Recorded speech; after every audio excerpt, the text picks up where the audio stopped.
दोस्तों good evening. हम लोग बात करेंगे आज सर्कुलर इकोनॉमी और ई वेस्ट की, दोनों के बारे में।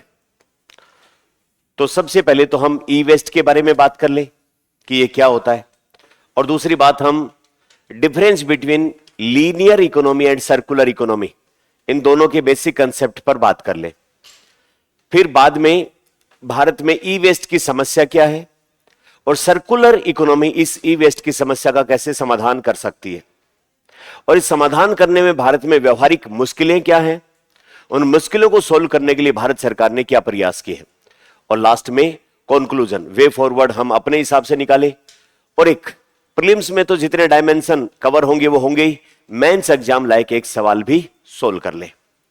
ठीक है, तो सबसे पहले तो हम बात करेंगे ई वेस्ट क्या होता है।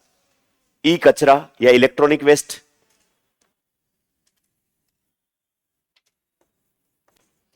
ये वो कचरा है जो दो तरीके के उपकरण अपने जीवन में काम में आते हैं, एक तो इलेक्ट्रॉनिक्स और एक इलेक्ट्रिकल। दोनों में क्या फर्क होता है? इलेक्ट्रॉनिक्स उपकरण वो होते हैं जो डाटा या सिग्नल के ऊपर या इलेक्ट्रॉन के ट्रांसमिशन पर काम करते हैं, जिसमें आपके सारे आपके मोबाइल, लैपटॉप या फिर ये एलसीडी, इस तरीके के उपकरण आ गए। इलेक्ट्रिकल इक्विपमेंट वो होते हैं जिसमें पंखा, आपकी ये जो ट्यूबलाइट वगैरह, एलईडी वगैरह, जो यानी कि जो बिजली को पावर में कन्वर्ट करते हैं, मतलब प्रकाश में, गति में या और कोई चीज में, तो वो उपकरण कहलाते हैं इलेक्ट्रिकल उपकरण। और इलेक्ट्रॉनिक उपकरण कौन होते हैं? जो इलेक्ट्रॉन के फ्लो के बिहाफ पर काम करते हैं, जो सूचना प्रौद्योगिकी में काम में आते हैं, जिसमें आपके लैपटॉप, मोबाइल, टैबलेट या फिर इस तरीके के एलईडी डिस्प्ले। वो तो जब हम इनको खरीदते हैं, मोबाइल को, लैपटॉप को, विभिन्न प्रकार की चीजों को, तो इनकी एक एज होती है, उम्र होती है। फिर उस उम्र के बाद में इनका उपयोग होना बंद हो जाता है। बंद हो जाना तो हो जाता है, तो ये क्या हो जाते हैं? कचरा। ऐसे कचरे को क्या कहते हैं? ई कचरा या ई वेस्ट। तो ई वेस्ट में कौन कौन आ गए अपने? जितने भी इलेक्ट्रॉनिक आइटम है सारे, जितने भी इलेक्ट्रिकल आइटम है सारे, इंक्लूडिंग बैटरी, सोलर पैनल, सब कुछ आ गया। तो ये अपना पंखा, cooler, TV, fridge, washing machine, ये एलईडी पैनल, लैपटॉप, मोबाइल, सब ई वेस्ट का उदाहरण है। अब ये लगातार ई वेस्ट पैदा होते चले जा रहे हैं। एक रिपोर्ट बताती है कि Bharat after China and USA दुनिया में तीसरा सबसे बड़ा ई वेस्ट का प्रोड्यूसर है, यानी कि भारत में ई वेस्ट पैदा होता है। लेटेस्ट रिपोर्ट सरकार की माने तो भारत में एक साल में 1.751 मिलियन मीट्रिक टन या टन, जो भी कहो आप, इतना ई वेस्ट पैदा होता है। बहुत ज्यादा है ये, मिलियन का मतलब 10 लाख होता है। हर साल इतना कूड़ा कचरा पैदा हो रहा है। अब इसको कहां लेके जाएं? क्यों? क्योंकि इसके अंदर जो ये वेस्ट है, इसके अंदर बहुत सारी ऐसी मेटल या धातु यूज की गई है जो अदरवाइज टॉक्सिक है। जैसे इसमें शीशे का यूज होता है, लेड का, जैसे इसमें मरकरी का यूज होता है, जैसे इसमें कैडमियम का यूज होता है। अब ये चीजें अगर ऐसे ही पड़ी रही, इनका ध्यान नहीं दिया, तो ये हवा, पानी, जमीन में मिलेंगे और मानव स्वास्थ्य के लिए खतरा पैदा करेंगे, विभिन्न प्रकार की समस्या पैदा करेंगे। तो फिर क्या करें? इनका जो है वो समाधान किया जाना चाहिए, इनको कंट्रोल किया जाना चाहिए, ई वेस्ट को। अब ई वेस्ट को क्या कंट्रोल करें? सिंपल सा तरीका है, गड्ढा खोद के नीचे दबा दे जमीन के। लेकिन उससे क्या होगा? जमीन में इनसे ये जो जहरीले तत्व हैं, उन सबको अगर नीचे दबाएंगे तो वो मिट्टी में मिलेंगे, नीचे अंडरग्राउंड पानी में जाएंगे, उसको खराब कर देंगे। तो फिर क्या करें? तीली लगा के जला दें। हवा में धुआं निकलेगा, उसके अंदर जहरीली चीजें हैं, वो परेशान करेंगे, पोल्यूशन। प्लस एक चीज और देखो, हम पुराना मोबाइल, पुराना टीवी, पुरानी चीजें फेंक देते हैं और नया खरीद लेते हैं। अब जब नया खरीदेंगे तो उसके लिए अपने को क्या करना पड़ेगा? रॉ मटेरियल, कच्चा माल, उसको उपलब्ध मतलब लेना पड़ेगा। अब कच्चा माल माइनिंग के थ्रू या विभिन्न प्रकार की चीजों के थ्रू आता है, और माइनिंग जब हम करेंगे तो इसका मतलब पृथ्वी के अंदर भी तो ये खनिज और मिनरल्स और ये भी तो सीमित मात्रा में है। कब तक निकाले जाएंगे? एक अनुमान के मुताबिक चाइना के पास भी रेयर अर्थ मिनरल इतने ही बचे हैं कि अगले 10-20 साल और मोबाइल बना लो, उसके बाद कच्चा माल बचेगा ही नहीं। तो आप कहां से लाओगे? हर मतलब लंबे टाइम तक कहां तक लेके आओगे? इनको बनाते जाओगे और फेंकते जाओगे और फिर उसका यूज नहीं कर पाओगे। तो ये जो अप्रोच कहलाती है वो कहलाती है टेक। टेक का मतलब लेना। जमीन से कच्चा माल लिया, इसका यूज करके मेक बनाया, बनाने के बाद इसको उपयोग में लिया और उपयोग से बाहर हो गया तो डिस्पोज फेंक दिया।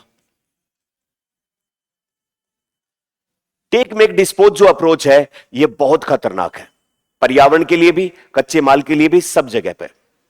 इसके बजाय हम क्या करें, इसको हम आर वाली सीरीज में लाएं, रिड्यूस, रीयूज, रिसाइकिल, रिफर्बिश। उसमें यानी कि हम एक बार कच्चा माल लेके इसको बनाएं इलेक्ट्रॉनिक और इलेक्ट्रिकल आइटम, जब ये उपयोग से बाहर हो या कमजोर पड़ने लगे, पुराने हो, तो इनको सुधारें। आजकल ऐसे आइटम आ रहे हैं, पंखे वंखे सब चीजें, एक सिंगल पीस आता है, खराब हो गया, नया ही आएगा। मोबाइल भी यही, टीवी भी यही, सब चीजें ये, यानी कि रिपेयरिंग कल्चर पूरी तरीके से खत्म हो गया।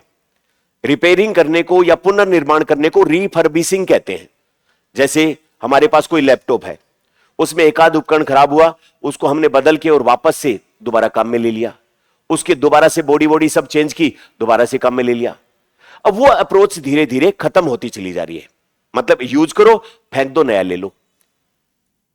अब इसको लेकर के चंडीगढ़ हाई कोर्ट में एक वकील साहब ने याचिका भी लगाई थी। आजकल ये जो कंपनियां हैं इलेक्ट्रॉनिक आइटम और इलेक्ट्रिकल आइटम बना रही है, ये अपना ज्यादा से ज्यादा माल बेचने के लिए रिपेयरिंग वाला कोई ऑप्शन ही नहीं देती है। एक पूरा पीस होता है, वो बदला जाता है एक साथ, रिपेयरिंग का कोई ऑप्शन ही नहीं है, कोई कारीगर मिस्त्री नहीं है बाजार में। तो राइट टू रिपेयर जो कस्टमर का होना चाहिए वो बिल्कुल पूरी तरीके से खत्म कर दिया गया है। तो इकोनॉमी की वो अप्रोच जिसमें कोई भी चीज ली जाती है नेचर से, उससे तैयार माल बनाया जाता है और फिर उसको डिस्पोज कर दिया जाता है, फेंक दिया जाता है, इस अप्रोच को कहते हैं लीनियर इकोनॉमी।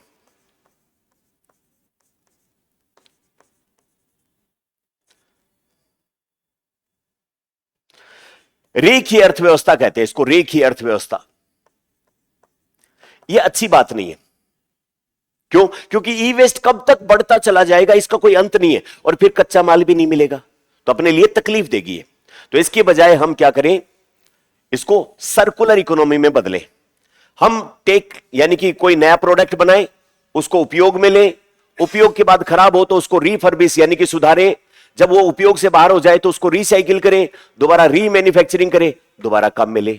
यही कच्चा माल काम में आता रहेगा। इससे क्या होगा, अपने को एक्स्ट्रा नई माइनिंग करने की जरूरत नहीं पड़ेगी, और प्लस एक तरफ ही अपना कूड़ा कचरा भी इकट्ठा नहीं होगा। तो इसका मतलब उद्देश्य क्या है, लीनियर इकोनॉमी को किस पे शिफ्ट करना, सर्कुलर इकोनॉमी पर। यूरोप के बहुत सारे देश ऑलरेडी इस पे शिफ्ट कर चुके हैं। उनके पास ये जो इलेक्ट्रॉनिक और इलेक्ट्रिक आइटम है उनको रिसाइकिल करने की 90% क्षमता तक पहुंच चुकी है। अनफॉर्चुनेटली अभी हम पीछे हैं, हमारे पास एक इंस्टीट्यूशनल फ्रेमवर्क नहीं बन पाया है ई वेस्ट को तरीके से कंट्रोल करने के लिए। एक ये बात भी है। इससे पहले इसके साथ एनवायरनमेंट का एक इश्यू मैं आपको और बता दूं, क्या होता था कि डिस्पोज वाला सेक्शन पहले क्या होते थे, ये विकसित देश जैसे अमेरिका, यूरोप वाले, ये अपने इलेक्ट्रॉनिक आइटम को डिस्पोज अपनी जमीन पे नहीं करते थे, इसको बड़े बड़े शिप में भर देते थे, जहाजों में, पानी में, और इसको भेज देते थे विकासशील देशों में। अब विकासशील देशों में कुछ कबाड़ी टाइप के लोग इस इलेक्ट्रॉनिक आइटम में कुछ महंगी धातुएं भी होती हैं, चांदी, सोना जैसी या प्लेटिनम जैसी, उसके लालच में इन विकसित देशों का ये ई वेस्ट अपने यहां मंगवा लेते थे कचरा, और उसमें से अपनी काम की 2-4 चीजें निकाली और इसको विकासशील देशों में डंप कर देते थे। इसका मतलब आनंद किसने लिए, विकसित देशों ने, और कूड़ा कचरा घर कौन बन गया, विकासशील देश। फिर इसको तो रोका गया कि भाई ये प्रैक्टिस नहीं चलेगी। इसके लिए सन 1989 में एक समझौता हुआ स्विट्जरलैंड के शहर में जिसका नाम है बासेल कन्वेंशन। का भैया ये कूड़ा कचरा आपका है, आप रखो, इसको डिस्पोज करो, रिसाइकिल करो, ये विकासशील देश तुम्हारे डंपिंग यार्ड नहीं है, ऐसे नहीं कर सकते तुम। ये समझौता 1989 में हुआ था, 1992 से प्रभावी हुआ, और इंडिया भी इसका मेंबर कंट्री है, भारत भी इसका सदस्य देश है, बासेल कन्वेंशन है। तो बासेल अभिसमय या बासेल समझौता किसके बारे में है, सीमा पार एक देश से दूसरे देश, कोई भी देश अपना कूड़ा कचरा किसी दूसरे देश में इस तरीके से डंपिंग नहीं कर सकता, जिससे उस देश के एनवायरनमेंट पे बुरा असर पड़ेगा। क्या इसका इंडिया इस सदस्य है? बिल्कुल। ई वेस्ट भी इसमें कंट्रोल किया जाता है।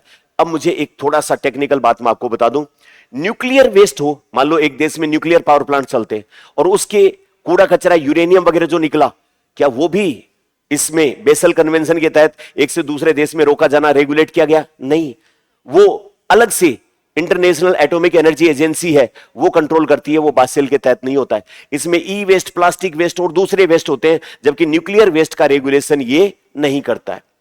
ऐसा भी तो दुश्मनी निकालने टाइप के ऑप्शन फंसाते हैं कई बार एग्जामिनर, भले नहीं है डोकरे, बदमाशियां करते हैं ऐसी। तो इसलिए अपने को ध्यान रखना चाहिए, न्यूक्लियर वेस्ट को कंट्रोल कर इसके थ्रू नहीं किया जाता है। ठीक है, अब वापस से हम आए अपनी सर्कुलर इकोनॉमी पे। अब सर्कुलर इकोनॉमी जो है उसको लेकर क्या इंडिया ने कुछ अपनी प्लानिंग की है क्या? बिल्कुल, आजकल बहुत नाम दिख रहा है, पीआईबी पे आर्टिकल आ रहे हैं, सर्कुलर इकोनॉमी, सर्कुलर इकोनॉमी। तो करेंगे क्या उसमें? उसमें यही काम करेंगे, लीनियर इकोनॉमी को reduce, reuse, recycle, repair, refurbish करके और वापस से उसी मटेरियल को बार बार काम में लेते रहेंगे। आई बात समझ में? तो हम पहले तो बात करें ई वेस्ट के बारे में, अपना बेसिक तो यही है। हो गया क्या चुपिए? ठीक है, तो इसके बारे में पहले बेसिक सी बात कर ले अपन, उसके बाद में सर्कुलर इकोनॉमी को लेकर के अपन ने क्या किया है।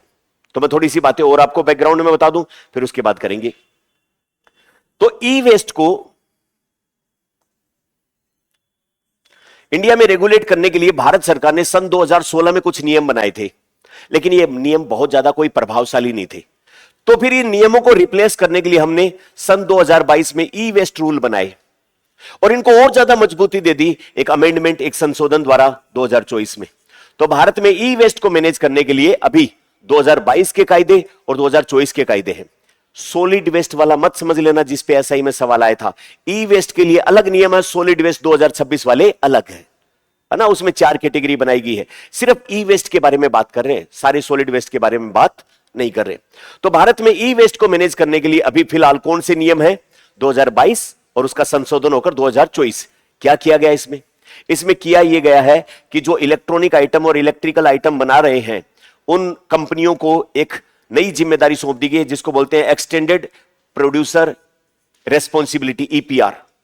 मान लो कि कोई वॉशिंग मशीन बना रहा है, टीवी बना रहा है, बैटरी बना रहा है, सोलर पैनल बना रहा है, वो उसको बेच के फ्री नहीं हो सकता। उसकी जिम्मेदारी होगी इसको रिसाइकिल करने में मदद करने की सरकार की। तो उसने कितनी यूनिट बनाई, उसको बाकायदा डाटा सरकार के साथ साझा करना पड़ेगा। और ये एक्सटेंडेड प्रोड्यूसर लायबिलिटी को रेगुलेट करने का काम central pollution control board, CPCB को दिया गया है। इसके अंदर एक पोर्टल खुलेगा, उसमें ये सभी ईपीआर के तहत वो जो इलेक्ट्रॉनिक और इलेक्ट्रिकल आइटम बनाने वाली कंपनी है उसको रजिस्टर कराना पड़ेगा। और जब ये उपयोग से बाहर हो जाएगी तो उसको वापस से रेगुलेट करने में वो चाहे आर्थिक सहायता दे, चाहे टेक्निकल सहायता दे, उसको मदद करनी पड़ेगी।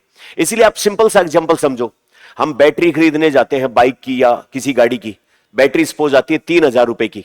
वो दुकान वाला हमें क्या कहता है, भाई पुराने वाली बैटरी दोगे तो 800 रुपए कम हो जाएंगे। तो इसका मतलब वो क्या है, एक्सटेंडेड प्रोड्यूसर लायबिलिटी है। वो वापस से छोटा सा ग्राहक को वित्तीय प्रोत्साहन देके उसको कलेक्ट करके वापस से उसको देगा। इसी तरीके से प्लास्टिक की पैकिंग करने वालों के लिए भी यही किया गया है, इसी तरीके से दूसरे सब के लिए किया गया है। तो ये भी एक आजकल बहुत इंपॉर्टेंट शब्द अपने सामने आ रहा है, एक्सटेंडेड प्रोड्यूसर लायबिलिटी, इसका ध्यान रखना है।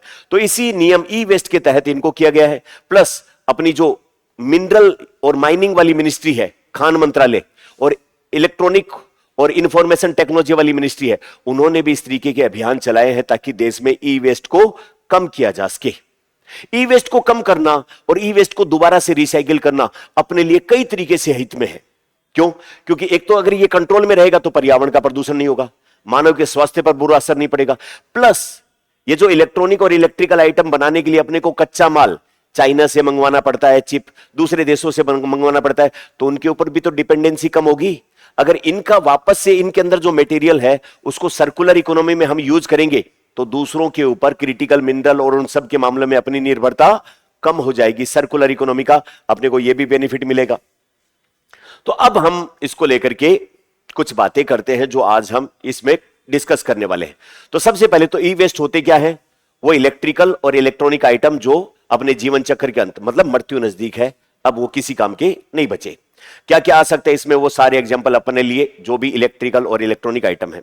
अच्छा, भारत जो है वो तीसरे नंबर पे सबसे बड़ा प्रोड्यूसर है, आफ्टर किसके, चीन और यूएसए के। तीसरे नंबर पे हम अभी जो लेटेस्ट डाटा अपने पास है उसके हिसाब से देखें तो अपने पास 2023-24 का एक साल का डाटा अपने पास है, उसमें कितना ई वेस्ट हमने पैदा किया, 1.751 मिलियन टन ई वेस्ट का उत्पादन हुआ।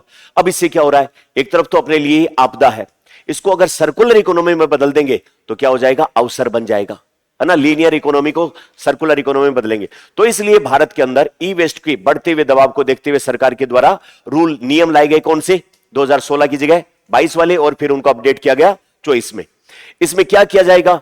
एक्सटेंडेड प्रोड्यूसर लायबिलिटी ईपीआर, विस्तारित उत्पादक उत्तरदायित्व है, और इसको रिसाइकिल करने के लिए वैज्ञानिक तरीकों का यूज करेंगे तो ई वेस्ट तो अपना डिस्पोज होगा ही होगा, साथ में दूसरे फायदे भी अपने को होंगे।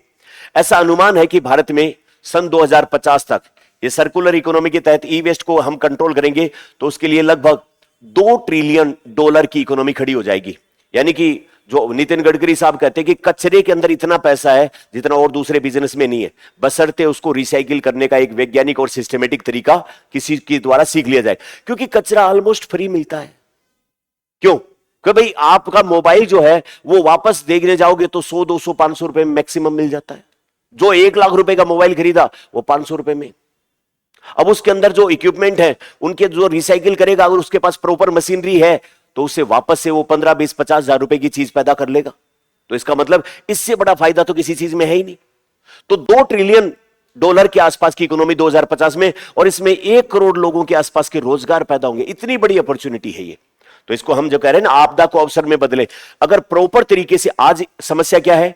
अपने पास रिसाइकिल करने का प्रॉपर तरीका ही नहीं है। सबसे पहले तो ग्राहक के पास जो सामान है उसको प्रॉपर तरीके से कलेक्ट करके रिसाइकिल सेंटर तक पहुंचाने की कोई मैकेनिज्म नहीं है।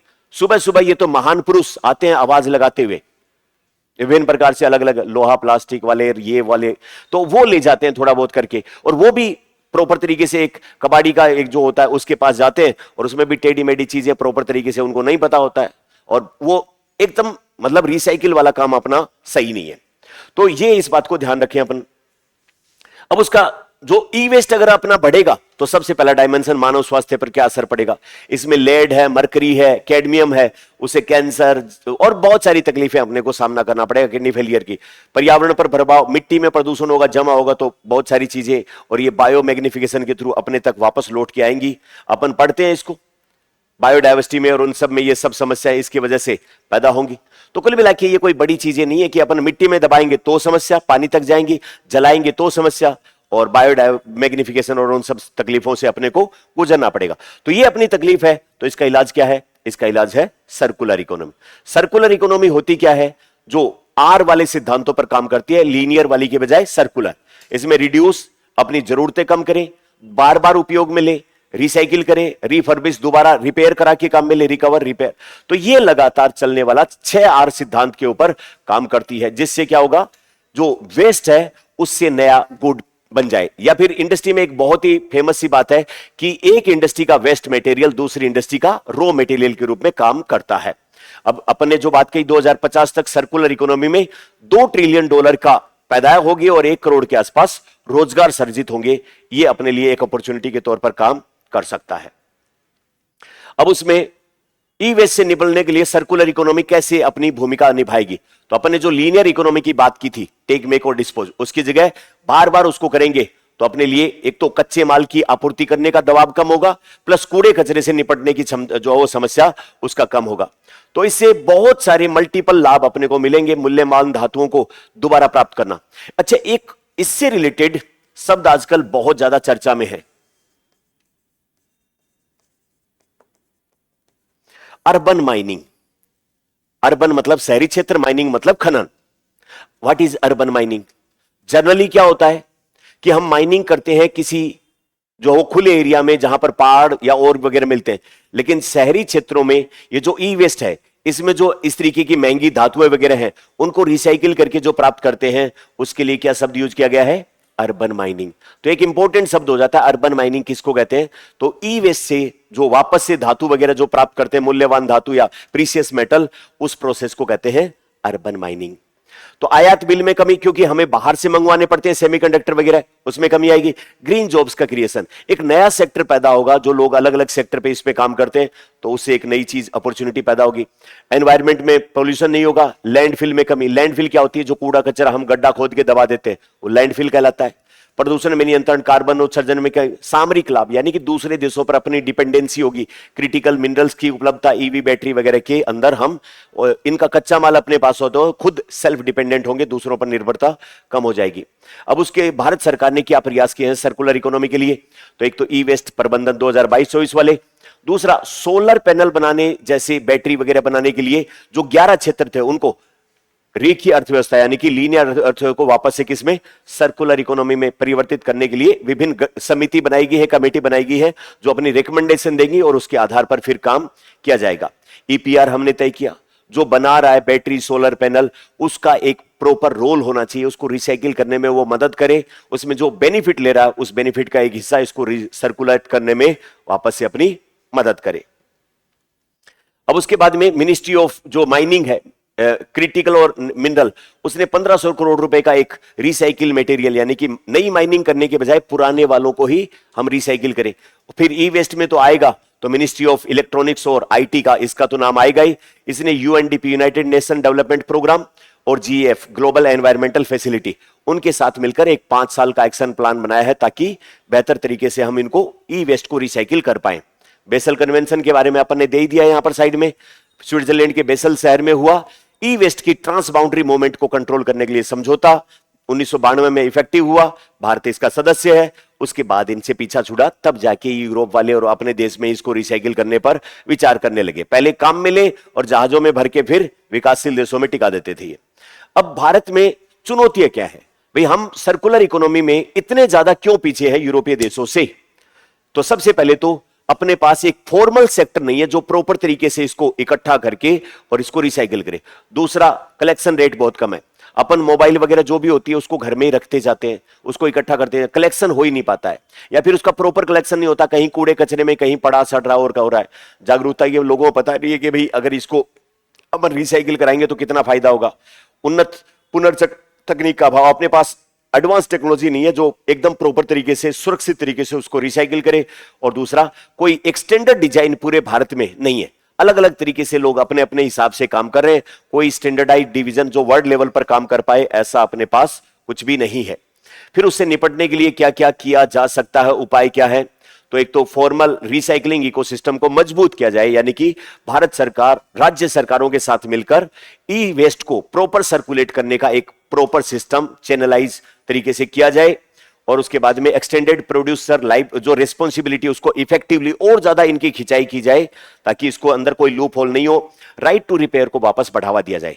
अगर किसी के पास मोबाइल है 1 लाख रुपए का उसने खरीदा, 50,000 रुपए का खरीदा, 20,000 का खरीदा और उसके पास ये गुंजाइश हो कि इसको ठीक करके वापस काम में लिया जाता है, तो चाहेगा आदमी कि भाई क्यों नए पैसे देने पड़े, उसी को रिपेयर करा के उसकी बाहर वाली जो फ्रेम है उसको चेंज करा ले, नई जैसा ही दिखेगा। भाई नए मोबाइल पुराने मोबाइल में क्या अंतर है? उसकी फ्रेम बाहर वाली नहीं है, उस पर स्क्रैच वगैरह नहीं होंगे, तो वो तो 200-400 रुपए का काम है। फ्रेम बदलवा ले और वो काम करता रहे तो नई जैसी ही फीलिंग है उसमें भी। तो राइट टू रिपेयर जो है, मैंने आपको शुरुआत में जिक्र किया, चंडीगढ़ हाई कोर्ट में एक इसको लेकर के रिट याचिका भी फाइल हुई थी। आजकल की कंपनियां बहुत ही छोटे कर दिए हैं, रिपेयर होने वाले नहीं है, उसको वापस से प्रोत्साहित करना है। अर्बन माइनिंग जो हमने बात की थी, अर्बन माइनिंग जो है उसको वापस से प्रोत्साहित करना ताकि ये जो इन ई वेस्ट के अंदर महंगे और अच्छे धातु हैं उनको दोबारा से रिकवर किया जा सके। सर्कुलर इकोनॉमी जो वो प्रोडक्ट इस हिसाब से नए इलेक्ट्रॉनिक आइटम बनाए जाए जिनको वापस से रिपेयर करके रीयूज करने के हिसाब से हो, यानी कि ऐसा नहीं कि एक पैक बना दिया अब उसको बिल्कुल छेड़ नहीं सकते, ठीक नहीं कर सकते, वो रिसाइकिल भी नहीं होगा। इस तरीके के प्रोडक्ट की बजाय उसको दोबारा से बनाया जाए। इससे क्या होगा, नए इस सर्कुलर इकोनॉमी के अंदर जो एकदम नया इमर्जिंग फील्ड है तो वहां पर युवाओं को एडजस्ट करने के लिए नए एंटरप्रेन्योरशिप या फिर नए स्टार्टअप हैं उनके लिए जगह भी यहां पर पैदा होती है, वो भी इसमें काम कर सकते हैं। कंक्लूजन क्या है? अगर हम सर्कुलर इकोनॉमी को बढ़ाएंगे तो अपने को मल्टीपल फायदे हैं। पहला फायदा क्या है? अपने को कच्चे माल के लिए दूसरों पर निर्भर नहीं रहना पड़ेगा, माइनिंग नहीं करनी पड़ेगी। दूसरा, अपना ये जो वेस्ट पैदा हो जाता है वो एनवायरमेंटल पोल्यूशन और ह्यूमन हेल्थ के लिए खतरा नहीं होगा। और तीसरा जो है वो जॉब क्रिएशन होगा, इकोनॉमी के अंदर अपने को फायदा होगा, लंबे समय तक अपने को फायदा ये देता रहेगा।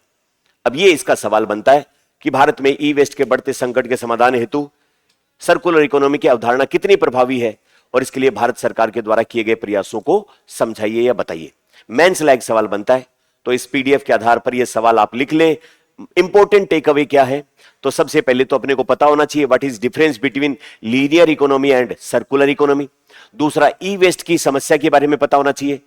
सर्कुलर इकोनॉमी के अंदर भारत सरकार के द्वारा ई वेस्ट को लिए जो 2 नियम बनाए गए हैं 2022 और 24, उनका जिक्र होना चाहिए आंसर में। फिर उसके बाद एक्सटेंडेड प्रोड्यूसर रेस्पॉन्सिबिलिटी का जिक्र होना चाहिए। फिर उसके बाद फॉर्मल फ्रेमवर्क और सरकार की जो अलग अलग मिनिस्ट्री है, जब वो मिनरल और माइनिंग वाली मिनिस्ट्री है या मिनिस्ट्री ऑफ इलेक्ट्रॉनिक्स और आईटी, इन्होंने जो नई पहल शुरू की है उन सब का जिक्र करते हुए हम लास्ट में वे फॉरवर्ड लिख दें कि भाई अपनाएंगे तो अच्छा होगा, जी सोरा रहेगा, बढ़िया लगेगा आगे आने वाले टाइम के हिसाब से। सही है, लिख दोगे आंसर? इंग्लिश में भी यही है। तो ऑनलाइन वाले बच्चे भी इस क्वेश्चन को लिखें, अपने नोट्स के हिसाब से बनाएं। और चूंकि पिछली एसआई के एग्जाम में सॉलिड वेस्ट वाला क्वेश्चन आ चुका है इसलिए अपन ने उसको शामिल नहीं किया। इस बार ई वेस्ट की बारी है और एक्सटेंडेड प्रोड्यूसर रेस्पॉन्सिबिलिटी की बारी है, अर्बन माइनिंग जैसे शब्द की बारी है, या फिर सर्कुलर इकोनॉमी क्या होती है, सर्कुलर इकोनॉमी के 6R का क्या मतलब होता है, इस तरीके के सवाल अपन से पूछे जा सकते हैं। तो दोस्तों 1-2 दिन में हम जो अपनी 15 दिनों की जो क्लास होती है, जैसे हम एक महीने में 2 बार 15 दिन वाली क्लास एक साथ लेते हैं। 1 से 15 मई की क्लास अपन कर चुके हैं। अब 15 मई से 30 मई की जितनी भी क्लासें अपन ने की हैं एक दिन वाली, और जो बच्चे रोजाना नहीं ले पाए तो वो एक साथ में मैराथन क्लास अपन करेंगे 2-2.5 घंटे की, जिसमें ये सारे टॉपिक एक साथ में कवर हो जाएंगे। 1 या 2 दिन में उसको अपन अनाउंस करेंगे। अपने जो मुख्य बिल्डिंग है उसका कमरा नंबर 1, यहां पर आपके साथ के लोग क्लास लेते हैं, और जो बच्चे ऑफलाइन आना चाहते हैं, जो अपनी मेन बिल्डिंग के आसपास रहते हैं, कंफर्टेबल आना चाहें, वो आ सकते हैं। बस इतना ही, धन्यवाद।